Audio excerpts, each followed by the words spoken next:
Arif. Waalaikumsalam. Oke. Sehat, Pak Cuk gimana? Sehat? Alhamdulillah sehat, Mas Arif. Saling mendoakan kan selama ini Nah, ada dan mengingatkan. nih. Mas Arif, ini terima kasih ya untuk munculnya Ya, kedua kali di Planet Traksi. Kemudian juga eh, menyambung dengan vlog sebelumnya Mas Arif terkait dengan itu ya P2H gitu mm, ya sebagai aset. Kemudian juga mungkin yang kemarin Mas Arif sebutkan isu mengenai kualitas dari sarapan itu sendiri, Mas. Jadi sarapan atau asupan pakan lah, makanan gitu ya, atau minuman yang bisa melakukan semacam apa ya perawatan bagi tubuh kita gitu, Mas. Periodic service-nya itu nanti seperti apa? Di alat berat kan gitu ya. Ada ya, P2H, daily checklist harian, kemudian ada juga mm, periodic service. Periodic service itu perawatan berkala, Mas, dengan apa namanya service meter secara HM, hour meter maupun kilometer HM gitu, Mas. Nah, ini mungkin analoginya mirip-mirip nih, Mas, untuk orang-orang traksi gitu, Mas. Seperti itu, Mas Arif. Kalau dari saya mungkin ya bisa ya. dibantu, Mas Arif bisa bantu berbagi informasi dan pengetahuan buat kami, Mas. Monggo, Mas Arif, silakan. Nah, baik teman-teman, semua sahabat Planet Traksi, udah punya sahabat Planet Traksi nih kita nih. Iya.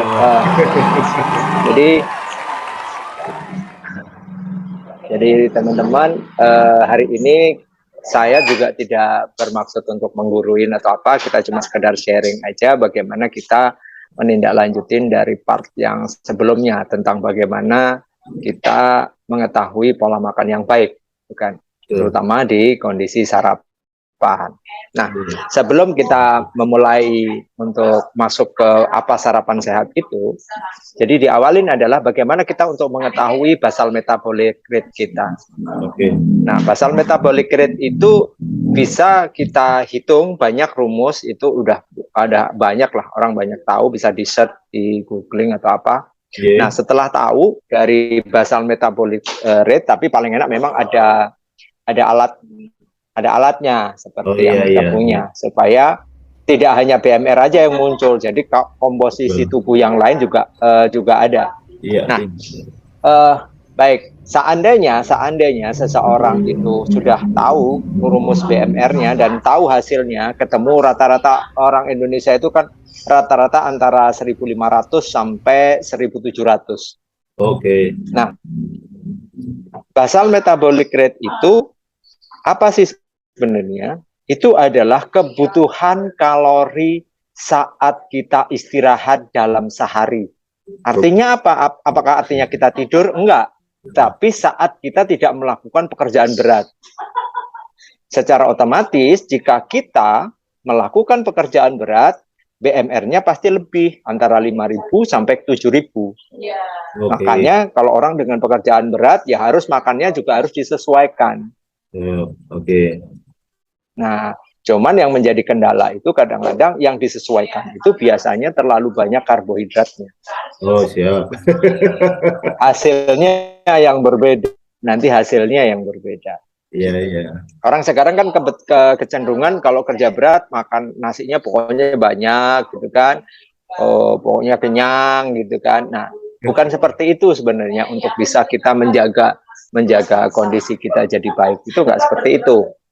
Jadi dari BMR itu kita bisa hitung sebenarnya, berapa besar kebutuhan makan kita sehari, bisa dihitung. Nah, kalau kita kalau kita mau turun berat badan, BMR itu harus ditambah dengan 30% untuk laki-laki, 20% untuk perempuan. Jadi katakanlah kalau laki-laki ya ketemu ya untuk turun berat badan. Jadi 1.700 ditambah 1.700 ditambah dengan 30% ya kira-kira hampir 2.000 ya hampir 2.100 lah ya. Nah, setelah ketemu 2.100 itu kita kurang. Kenapa? Satuannya adalah kalori ya Mas ya. Kalori, iya kan itu seperti kita bensin kan dalam tubuh. Ya oke, satu kalori siap Mas. Setelah kita ketemu itu ditambah 30% baru dikurangi 5. Halo Mas, ya. Ketemu di antara 1.700 maaf Mas Arief, bisa diulang lagi apa perumusannya tadi Mas? Nah, setelah itu tahu nih, kita baru tahu. Jadi BMR atau kebutuhan kalori kita yang ketahuan di alat atau kita hitung pakai rumus ya, itu ditambah dengan 30%. Oke. Nah, setelah itu dia dikurangin 500. Dikurangin 500. Dikurangi 500 kalori. Iya. Nah, biasanya mirip, hampir mirip. Dan itu didapat kalori. Nah, itu ketemu angka dia untuk berapa Pak? Ketemu angka. Jadi itu didapatnya kan gini. Kalau angka dia, jadi kebutuhan basal metabolik dia yang beneran untuk dia. Gitu.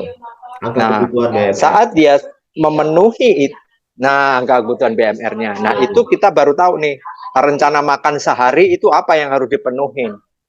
Nah, pada dasarnya kalau kita mengguidance seseorang gitu untuk program bugar, bukan mau naik berat badan ataupun turun berat badan, sebenarnya, nah ini kadang-kadang dari istilahnya aja banyak yang salah nih Pak.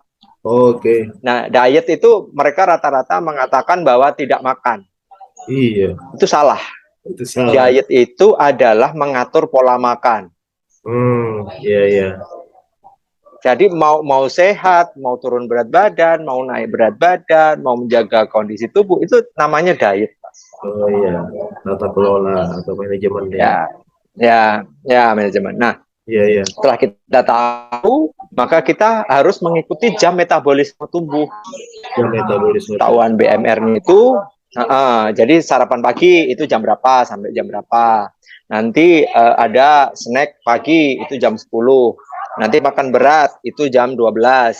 Nanti snack sore jam 4. Nanti makan malam jam 6 sampai jam 7. Nanti kalau seseorang itu masih kondisi masih aktivitas tinggi di atas jam 9 malam harus makan. Tetapi makannya itu yang harus dipilih. Mas. Kalau kita di malam hari makan, ya efeknya beda. Kalau di malam hari gimana Mas? Mohon maaf diulang. Kalau di malam hari, kalau kita memasukkan makanannya salah, ya di atas jam 9 malam gitu ya, makanannya salah kita, itu biasanya efeknya beda. Kalau kita terlalu banyak makan karbohidrat atau berlemak atau bertepung, itu efek sampingnya peningkatan ini Pak, lemak dalam tubuhnya meningkat dengan pesat. Karena di malam hari itu energi yang dikeluarkan oleh tubuh itu dia menggunakan massa otot, bukan menggunakan cadangan energi berupa lemak. Bukan energi lemak ya, tapi massa otot. Jadi bukan. Kalau siang hari kan digunakan lemak rata-rata cadangan energinya. Kalau malam hari yang digunakan untuk menstabilkan temperatur tubuh. Massa otot menstabilkan temperatur tubuh. Makanya ada beberapa orang, ada anak muda sekarang yang suka nongkrong. Itu kalau dia cuman sekedar nongkrong, terus ini rata-rata kurus, orangnya kurus, tapi komposisinya buruk, lemak tinggi, air tinggi, tapi bodinya berat badannya kurus, massa ototnya kecil. Nah, apalagi ada orang yang sudah kelebihan berat badan, kalau dia suka begadang gitu ya, apa yang terjadi gitu? Lemaknya tetap tinggi gitu kan. Iya. Lemaknya tetap tinggi, massa ototnya kecil, airnya juga akan kecil. Efek sampingnya kesehatan mulai terganggu pasti. Oke, itu tadi menarik Mas Arief yang dikatakan bahwa orang kurus atau slim gitu ya, tidak obesitas, tidak gemuk, namun belum tentu dia itu tidak kandungan komposisi lemaknya baik normal. Lemaknya, ya. Karena, ya, betul. Karena gaya hidupnya sama pola makannya juga ya Mas ya, bahwa dalam kondisi kurus, namun betul. Dia punya cadangan lemaknya itu tinggi. Dan yang celakanya bukan lemak di body fat ya, bukan body fat ya, tapi visceral fat ya Mas ya. Betul. Tidak betul. Ya. Visceral fat betul yang paling tinggi di situ. Nah, banyak kasus yang terjadi sekarang itu seperti usia yang udah di atas dewasa lah ya, itu usia di atas itu banyak penyakit yang sudah menghidup walaupun dia kurus gitu. Banyak orang kurus sekarang mengalami kolesterol gitu, tapi mereka merasa bahwa dia karena kurus dia merasa bahwa itu nggak ada masalah. Nah, ini yang menjadi kendala adalah kita tidak memahami kondisi tubuh kita. Iya. Kita tidak melihat warning system dalam tubuh kita. Gitu. Dan dia menganggap aku loh kurus, aku bebas makan, aku pengennya begini. Tapi tidak begitu. Tubuh itu tidak bisa diperlakukan seperti itu. Sama dengan contoh katakanlah kita punya laptop dengan PC itu pasti berbeda perlakuan. Walaupun secara sistem hampir sama. Iya. Ya kan? Komponennya juga beda gitu kan. Yeah. Nah, gitu. Jadi sama dengan tubuh itu pada dasarnya sama, cara menjaganya sama. Cuman bentuk tubuh itu tidak bisa dijadikan patokan untuk sehat atau tidak. Iya. Makanya harus ada alat gitu. Oh, baik Mas, baik. Jadi yang dikatakan Mas Arief tadi ya, jadi makan pagi jam berapa, kemudian snack pagi jam berapa, makan siang jam berapa, ada lagi pagi jam 10 betul. Kemudian ada lagi makan malam ya. Yang sering orang bilang itu sebaiknya makan malam sebelum maghrib atau sebelum gelap, itu benar ya berarti ya Mas Arief ya, bukan malam gitu. Benar. Jadi bukan malam. Jadi sebenarnya banyak sih kalau kita mau menghindarin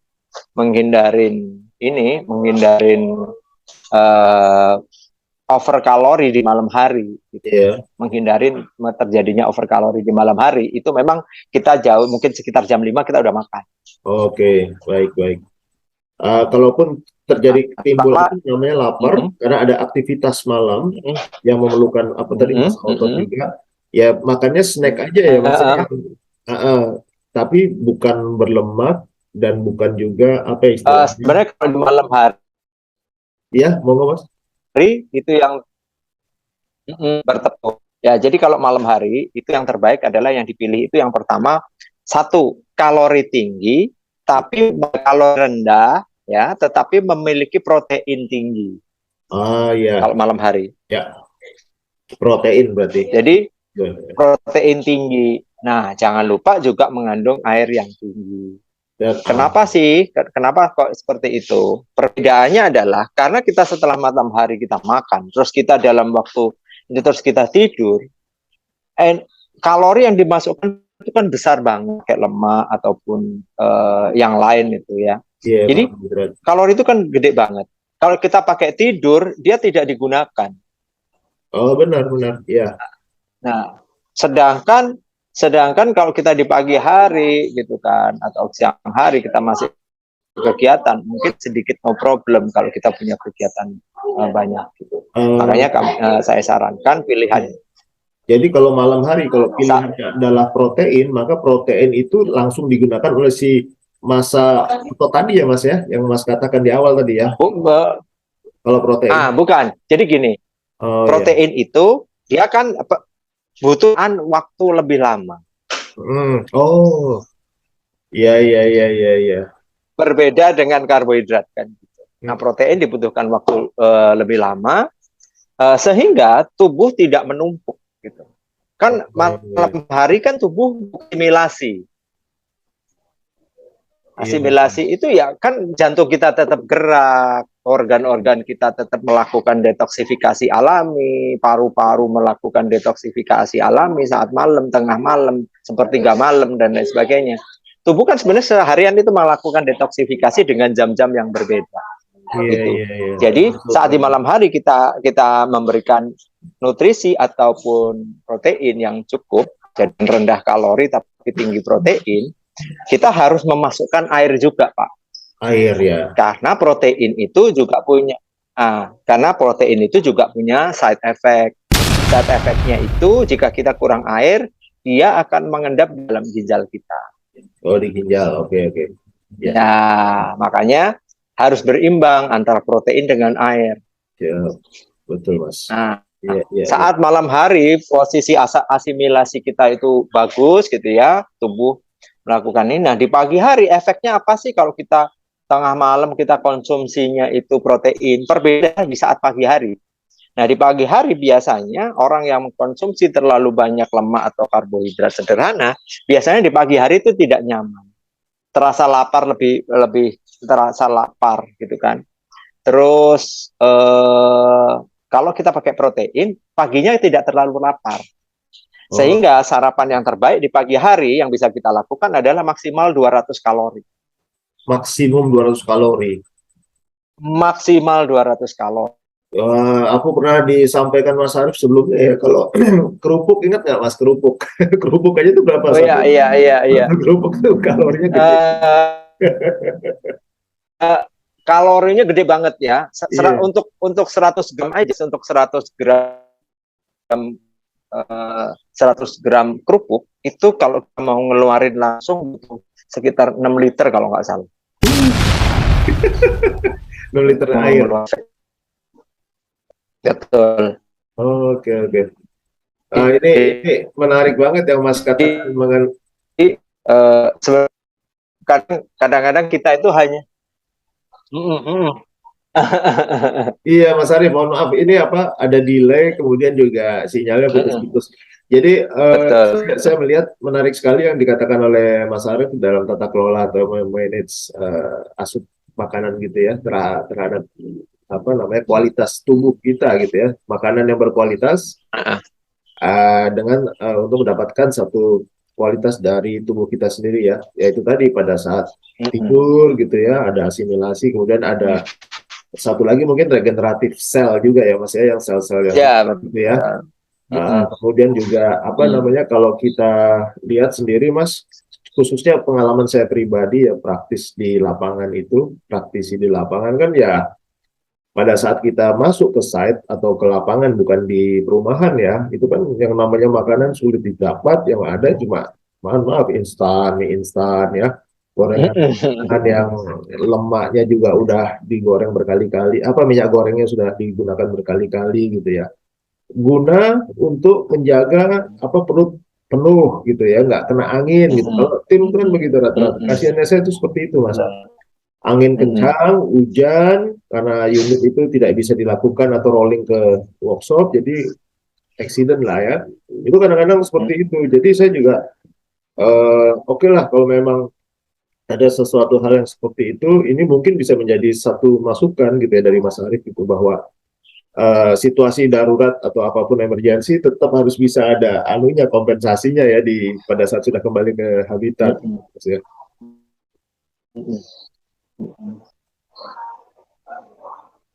Betul.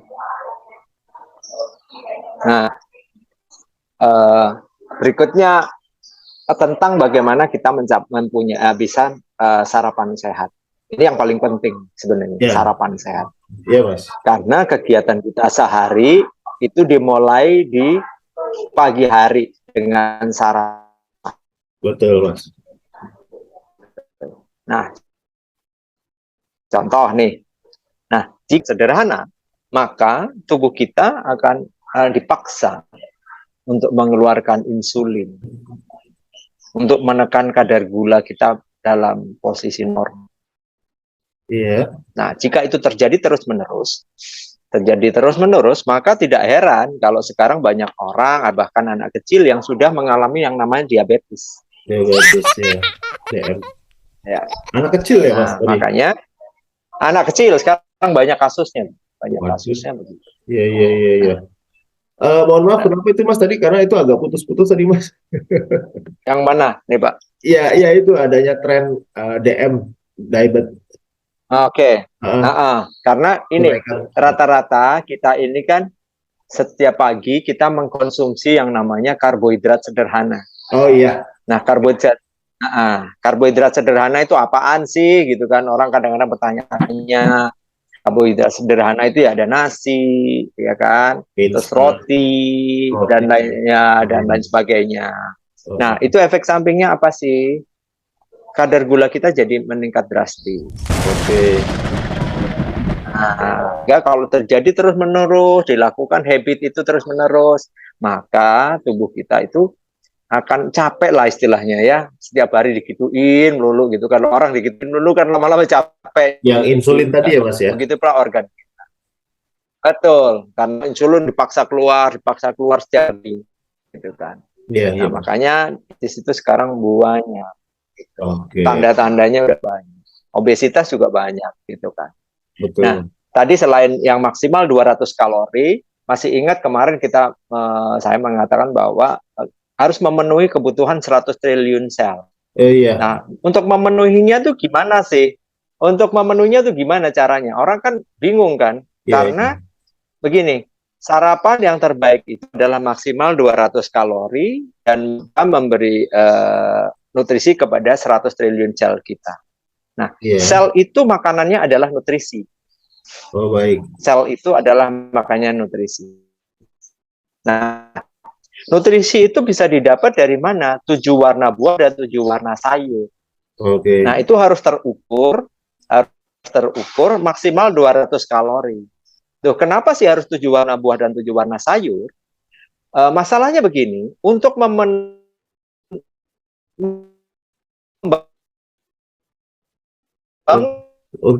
apa, Mas? Tubuh kita kembali dibutuhkan vitamin E, hanya sekedar vitamin K. Tidak pemenuhan tubuh kita untuk yang satu warna saja kan. Karena warna itu dari unsur yang dibutuhkan merah itu warnanya kan biasanya rata-rata orang menganggap oh itu vitamin A. Untuk membangun tubuh yang menjadi bugar itu memang membutuhkan semua unsur itu. Tidak bisa disendiri-sendirikan. Nah, kita kadang-kadang salah kaprah dalam mengkonsumsi sayur.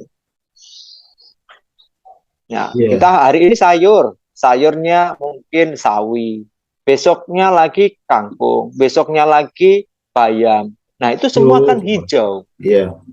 Nah, secara logika berarti kandungan zinknya atau zat besinya kan banyak banget dalam tubuh kita. Maka kita tahu bahwa makanya penyakit kolesterol itu juga banyak sekali. Nah, dari hal-hal yang sederhana itu sebenarnya banyak yang bisa kita petik gitu kan. Nah, dari sarapan aja kita sudah rumit ya, karena memang sarapan yang sehat itu tidak bisa diganti dengan rawon atau soto, itu nggak bisa. Karena kandungannya kan beda. Iya, betul. Magnesiumnya di mana, zinknya dari mana, seleniumnya gimana, vitamin A-nya gimana. Padahal itu harus dalam barengan. Kalau kita ibaratkan kalau kita membangun rumah, kan nggak bisa dengan semen aja. Tohpun kalau kita pakai kayu juga harus pakai yang lain kan. Harus ada alatnya kan. Nggak bisa dia berdiri sendiri tiba-tiba jadi rumah gitu kan, nggak bisa. Harus ada tukangnya, harus ada alatnya. Jadi satu kesatuan yang kompleks. Nah, cuman karena manusia itu ciptaan tubuh kita itu adalah ciptaannya Allah, jadi nggak mudah rusak, tapi lama kelamaan akan rusak. Gitu. Jadi sederhananya seperti itu. Oke, Mas Arif. Nanti ya, jadi yang dikatakan Mas Arif tadi, kalau dikatakan apa ya, sayuran pun juga varian ya, ada mineral-mineral di dalamnya. Varian, yang betul. Lebih baik dalam satu saat gitu ya, satu kesempatan, misalnya sayur sop gitu ya, jadi ada beberapa warna masuk, ya kuning. Warna, betul. Berapa mineral di dalamnya. Itu pun masak, betul. Jadi masaknya juga tidak boleh terlalu matang. Oh, tidak terlalu matang. Ya. Jadi dia masih ada apa ya? Ada kerasnya dikit gitu. Jadi kalau kadang-kadang terlalu matang kan sayur itu kan jadi lembek kan. Jadi kandungannya juga berkurang. Oh iya. Ya kalau ibaratnya kita makan wortel langsung aja copot aja Mas, dibersihin gitu ya. Iya benar. Itu kan makanya salad itu kan juga bagus kan gitu. Salad itu juga bagus. Salad itu bagus selama dressingnya bagus. Dressingnya juga nggak salah-salah, iya. Nggak salah-salah, karena kalau dengan dressing yang salah kalorinya berbeda. Betul, iya. Oh, ini menarik Mas Arif, menarik sekali. Mas Arif, selain itu ya Mas Arif ya, yang disampaikan oleh Mas Arif tadi mengenai kualitas dari sarapan, terus juga kaitannya yang Mas Arif pernah sampaikan dahulu ya mengenai meal plan atau makanan itu ya. Kunci utama memang dimulai dari sarapan ya Mas Arif ya. Kunci utamanya. Sarapan, betul. Kunci utamanya di sarapan. Di sarapan ya. Tapi kita harus mengenali komposisi tubuh kita dulu sebelumnya ya Mas ya. Komposisi tubuh kita dulu gitu ya. Halo Mas. Seperti apa? Kita setuju. Monggo Mas Arif. Baik, saya ulangin lagi. Sarapan sehat itu adalah maksimal 200 kalori. Yang pertama. Untuk membentuk triliun sel, maka dibutuhkan tubuh itu banyak, yaitu mulai vitamin A dan lain sebagainya, ada zinc, ada mineral, ada makronutrisi, mikronutrisi, banyak lah ya. Kalau kita jelasin mungkin panjang lebar gitu ya. Tetapi kita kalau mau mencoba untuk lebih sederhananya, bisa kita dengan 7 warna buah dan 7 warna sayur. Nah, gitu. Nah, dengan 7 warna sayur, kenapa sih kok harus seperti itu?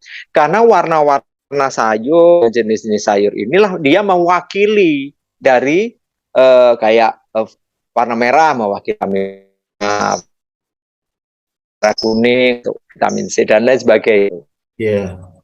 Katakan apakah tidak cukup dengan satu ini terus dia kan kandung juga banyak ya, tapi di tubuh itu kan nggak cuma itu aja, pasti betul. Ada zinc, ada mineral yang lain kayak kalsium, kalium dan lain sebagainya. Jadi makro mikronutrisi itu benar harus bisa masuk untuk membangun tubuh jadi bugar.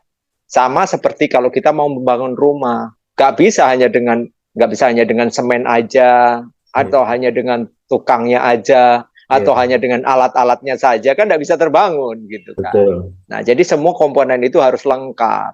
Nah, begitu pula dengan tubuh kita. Kalau mau membangun kembali tubuh kita, merenovasi tubuh kita, maka semua itu harus dimasukkan. Gitu. Ya. Oke, Mas. Nah, sederhananya seperti itu. Iya, makasih Mas. Namun ya itu tadi ya, tidak mesti semuanya komplit ya Mas, waktu-waktu aja ada ya, diharapkan tidak selalu hijau terus ya, beruntut. Betul. Nah, jadi itu harus variatif setiap pagi. Variatif setiap pagi. Siap. Jadi variatif itu dilakukan dan terukur maksimal 200 kalori gitu. Nah, tubuh kita. Nah, begitu pun makan siang kita itu juga harus terukur. Yaitu karbohidrat kita cuma 1 kepal gitu ya. Protein kita adalah setelapak tangan kita sendiri. Ukurannya pakai tangan kita sendiri. Kalau setelapak. Iya. Nah, ya Pak, itu protein. Nah, jadi kita tahu gitu kan. Kalau sayur-sayuran berapa ukurannya satu ini Pak? Dua tangan kita diukurnya begini. Itu ukuran untuk isinya sayur sama buah. Nah, buah yang terbaik. Jadi buah yang terbaik itu dikonsumsi dengan cara dikunyah. Buah terbaik dengan konsumsi bukan di blender ataupun di jus. Apalagi memang kalau rata-rata kalau sudah gitu ditambahin gula, ditambahin apa, tambah parah. Bagi orang-orang yang sudah bagi orang-orang yang sudah usia, yang sudah punya banyak masalah kesehatan, memang tidak disarankan seperti itu. Tapi kalau masih anak-anak yang ini no problem lah ya, masih problem lah. Benar-benar. Karena kan rata-rata ini disarankan hanya untuk orang-orang yang sudah punya masalah. Gitu. Nah, rata-rata kalau dengan usia-usia seperti kita itu kan rata-rata organ kita kan sudah mulai menurun kan ya. Iya Mas, betul Mas. Iya, mau nggak mau kita harus menjaga. Buah pun juga tadi dikatakan kupas ya Mas ya, kupas tapi langsung dikupas, dimakan. Betul. Tidak berlama-lama dengan udara ya, kontak dengan udara ya. Iya. Iya, baik Mas. Jadi buah yang terbaik adalah buah yang bisa terukur dengan tangan kita. Dengan terpegang maksudnya terukur tangan kita. Terukurnya gini. Jadi kalau apel kan satu segini, ini apel, pir satu begini, gitu kan, ya kan? Itu kan mudah, ngukurnya mudah. Nah, tapi kalau sudah dua begini, ya berarti kan berlebihan, gitu kan? Sederhananya tuh kayak gitu. Setuju Mas. Gitu. Oke, satu lagi Mas, kalau untuk air minum yang bagus. Nah, air minum, air minum itu sesuai dengan berat badan kita sebenarnya. Nah, tinggi badan kita berapa? Katakanlah 70 gitu ya. Nah, kebutuhan air kita dalam sehari berarti minimal 5% sehari. Dari berat badan. Itu 5% dari berat badan. Dari berat badan. Jadi kalau berat badan kita 70 kali 5% itu 3,5 liter. Iya. Minimal. Maksimalnya 7%. Baik. Wah, itu berat itu. Maksimalnya 7% dari berat badan. Iya. Dan ya Mas, air putih yang bagus ya Mas, air putih yang bagus. Jadi apapun yang penting air putih. Yang penting air putih. Air bening, matang. Air matang. Ya, tapi kalau kan banyak kan mountain water kan juga banyak kan sekarang. Yang penting itu diminum Pak, bukan dibeli. Kalau dibeli banyak Pak, tapi kalau yang diminum jarang. Iya sih, benar. Oke Mas Arief, jadi ini menarik ya untuk vlog kali ini. Mas Arief memang sesuai dengan kesepakatan kita untuk menyajikan informasi terkait asupan kualitas yang berkualitas ya, pangan dan minum gitu. Dan literasi dari mengenai jumlah kalori dan sebagainya, referensi itu banyak lah ya, di internet itu bisa didapat. Banyak. Namun selain itu juga pola hidup kita ya, mengenai yang dikatakan di awal tadi pada saat istirahat gitu ya, di situ ada fungsi asimilasi tubuh, kemudian juga ada fungsi regeneratif sel gitu, itu memang perlu tetap istirahat itu ya Mas ya. Perlu. Ya.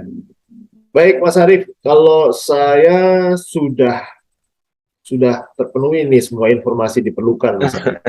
Namun secara global ya, secara generik gitu. Kalau detail tidak gitu ya Mas Arief ya.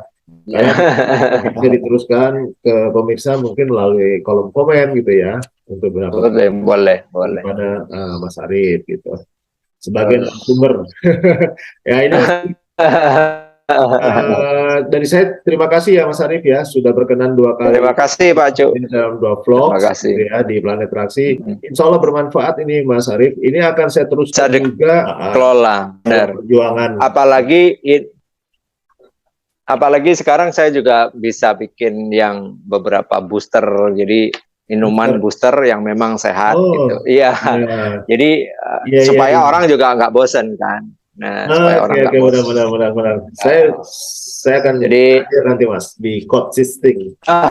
Code 16 Cafe. Iya, iya. Siap, siap. Oke, Mas Arief. Jadi yang kesekian kalinya ucapkan terima kasih ya, Mas Arief, dari kami, dari saya. Insya Allah semuanya ini bermanfaat dan akan saya teruskan juga ke semua nih para pemangku kepentingan yang ada di perkebunan. Terima kasih. Gitu, khususnya di Traksi. Terima kasih. Salam hormat buat keluarga ya, Mas Arief. Ya, terima kasih Pak Cuk. Senang bisa membantu.